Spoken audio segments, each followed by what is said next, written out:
Hello and welcome to the Championship Talk podcast. I'm your host Paul O'Toole and joined that way is my co-host Thomas Falco. So we're going to start with some pretty horrible news. Unfortunately, it's on a weekly occurrence now.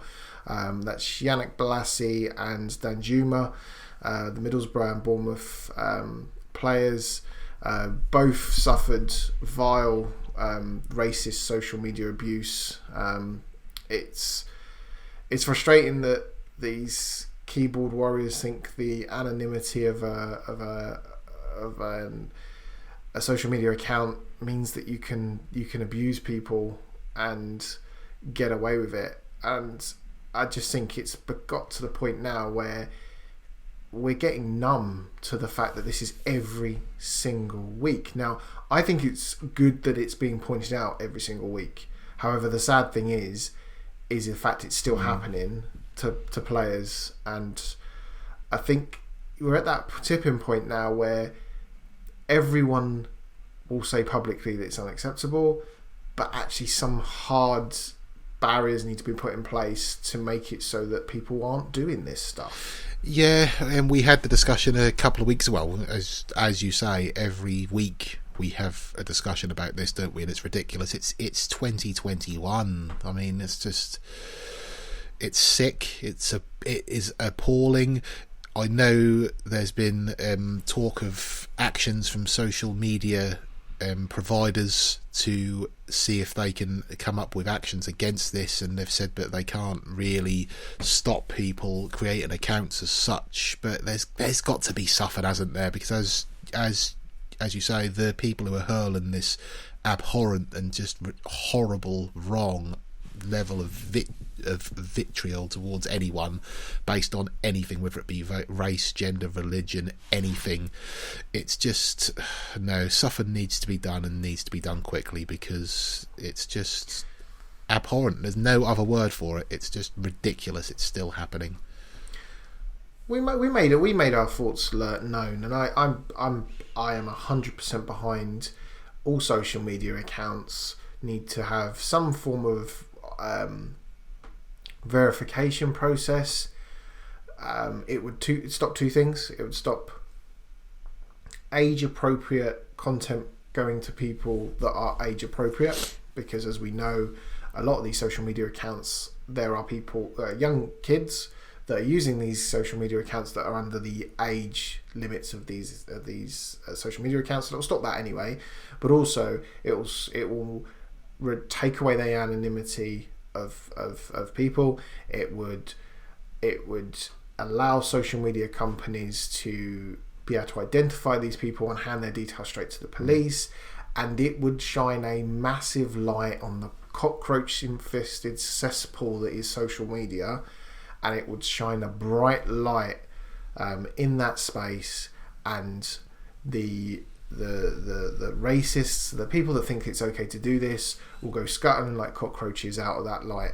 And I think that's going to be the only thing that ultimately brings around this. Now, the reasons that hasn't been brought in, the reason why that isn't brought in, is there are people that probably wouldn't be able to provide the identification you would need to open a social media account. So that would create a sort of an obstacle for people of different class backgrounds. But there would be, let's be honest, there'd be concerns over giving companies like Facebook your real passport details, for instance. But if we're looking at creating an environment where social media at times is a great thing, for spreading news, for, really, social media's got behind causes in the past and really sort of absolutely elevated it to levels that wouldn't have been otherwise elevated to. And I think the problem is that those great examples are outnumbered 100-fold to the abuse suffered by, in recent, in the last week or so, Marcus Rashford, Anthony Martial, Willian of Arsenal, Reece James. You look in our league and you've got Yannick Bolasie, and it's absolutely ridiculous to think that I've listened to other podcasts and I've listened to other medians around this, and they're saying that if you don't like the content or if you're being abused, to come off that platform for your own mental well-being. No, people should not be abused out of using a platform. That's the path of least resistance, but it's not the path that's right. And we all know that, you know, we have a social media account, Championship TA1. If I had to provide verification to keep that account active, I would. Because there's nothing for us to hide. We are a very transparent podcast. At my own personal social media profile, your social media profile, we would have no issues with that. And I genuinely think social media would be a better place if that was something that was in place.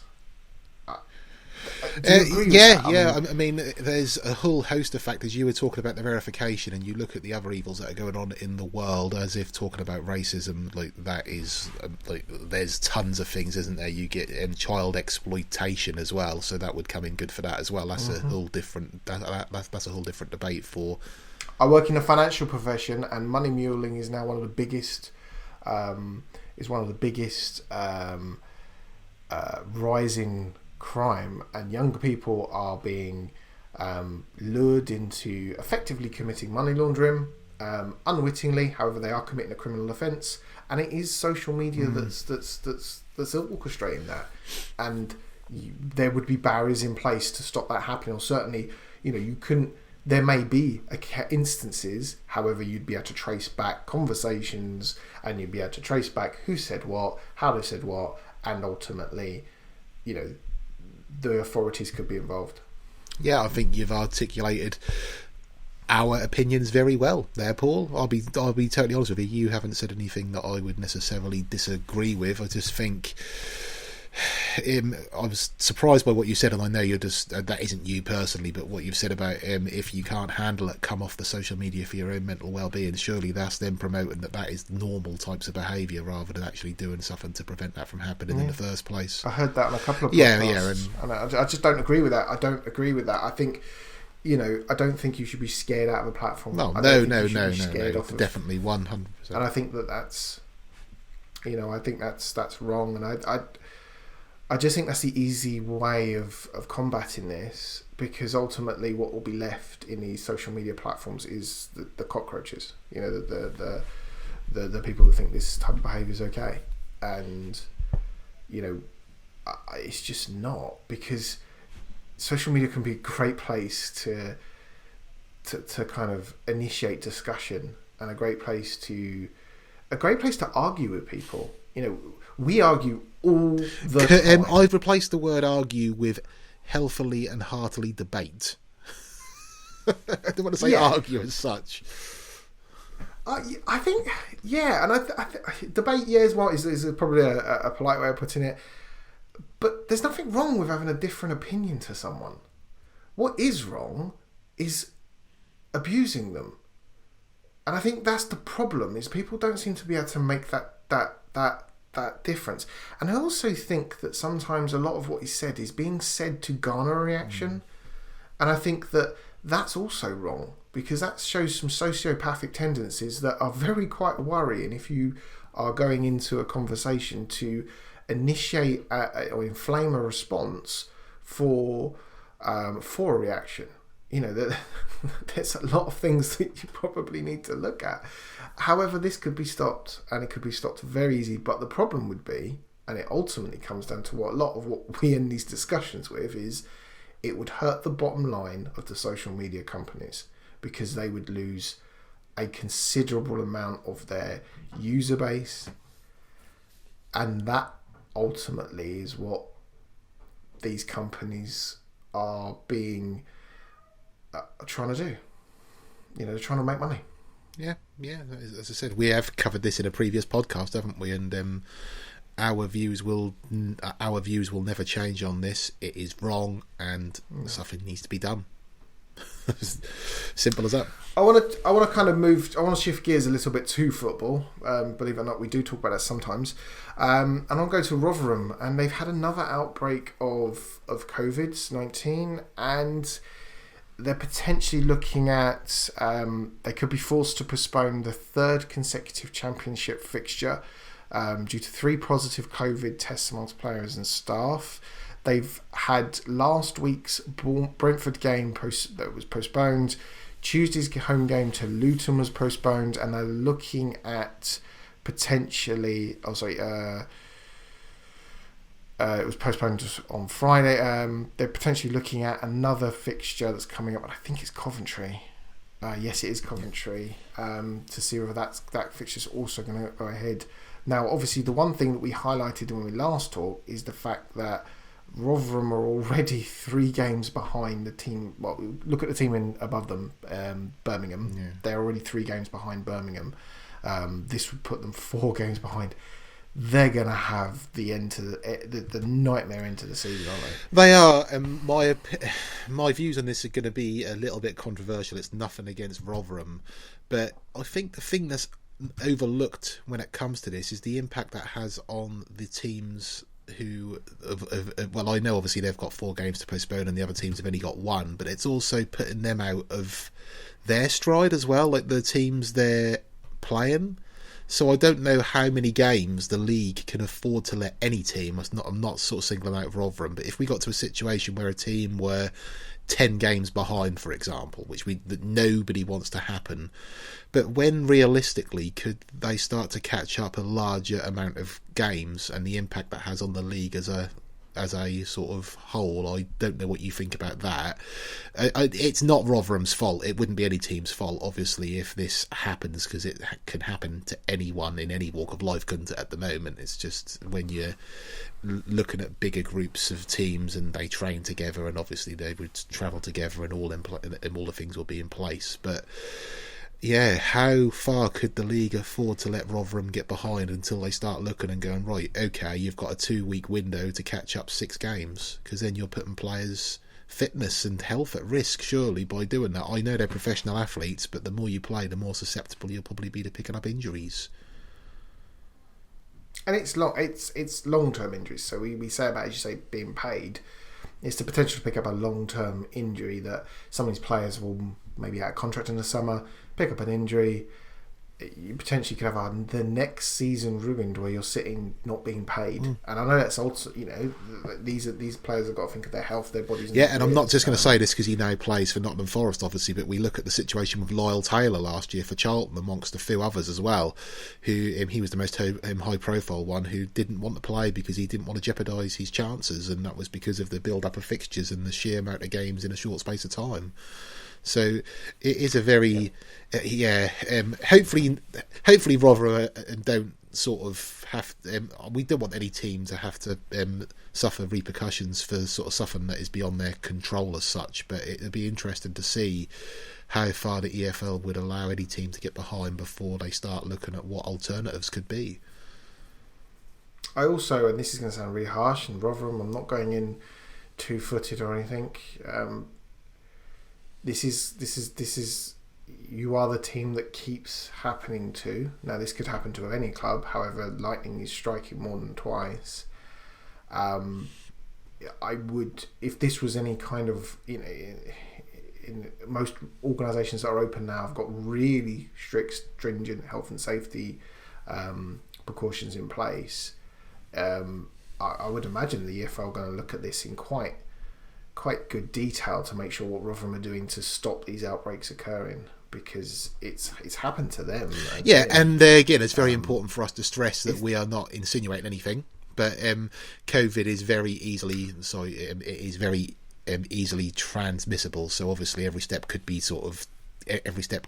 taken, and they are in an environment where they are.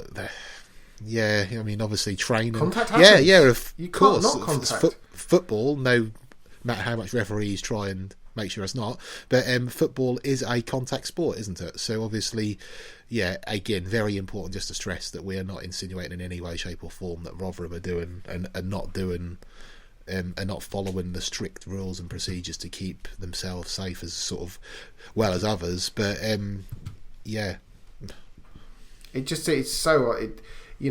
it's so unfortunate. It's when you've got a team that are already a number of games behind everyone else, and then they hit it again and they get it again. It's, those players are playing catch up all the time, and we don't want to talk. We don't want to be mercenaries here, but ultimately, Rotherham want to stay in this league, and this is not giving them the best chance because, as you say, other teams are obviously stop, start.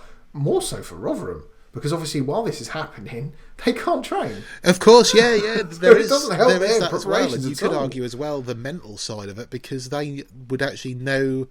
You could argue it works for and against them, the mental side, because they'll know what they have to do to make up the ground on the teams around them as well. And sometimes that adds to the pressure, and sometimes that is and sometimes that can be that can work the other way and be the incentive to know what you can go for. So yeah, Paul Warren gave such a passionate interview a couple of games ago where he was like, we need to stand up and counted. We really want to stay in this league. This is just such a blow.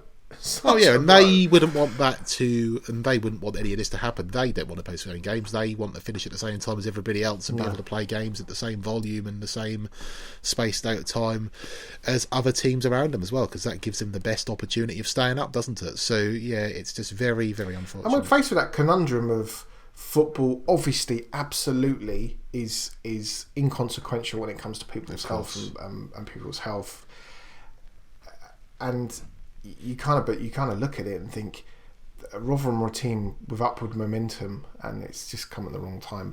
We want to talk about upward momentum. We want to talk about clubs looking to the future, and some great news came out today that Coventry City have confirmed they're returning to the Ricoh Arena from next season.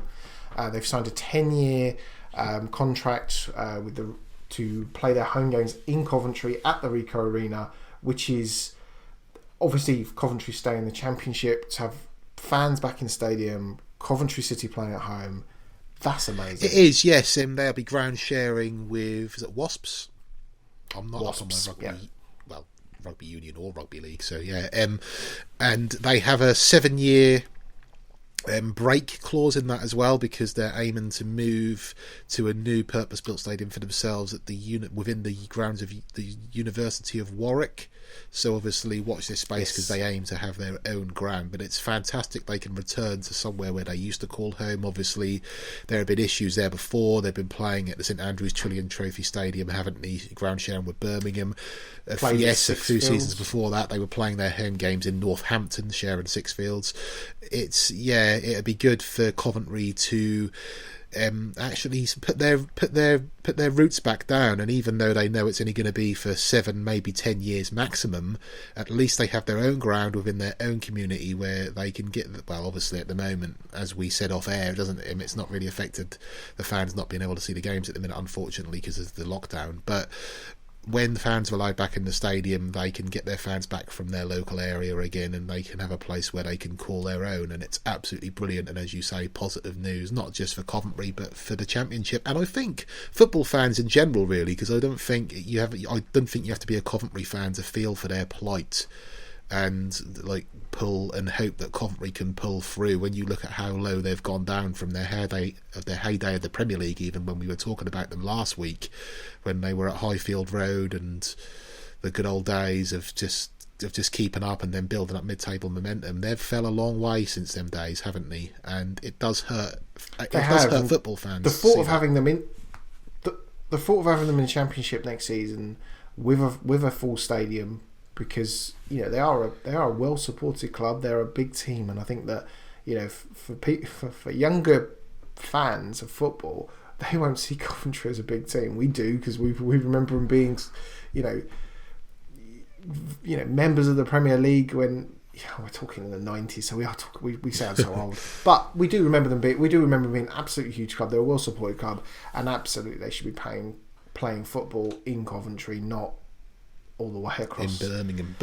Birmingham, which doesn't obviously make sense. A little caveat to that. You've said that'd be good for them to be playing Championship football. Obviously, they've got to guarantee that before. But I think first and foremost, I don't want to pour water on that parade or spoil that parade for anyone, sorry, but I think first and foremost it'd be great for Coventry to be able to have the Ricoh to call their own next season, hopefully. Just peed on my vision from a great height. Hopefully it'll be their home in the Championship, but if it is to be League One, at least they will be back at the Ricoh.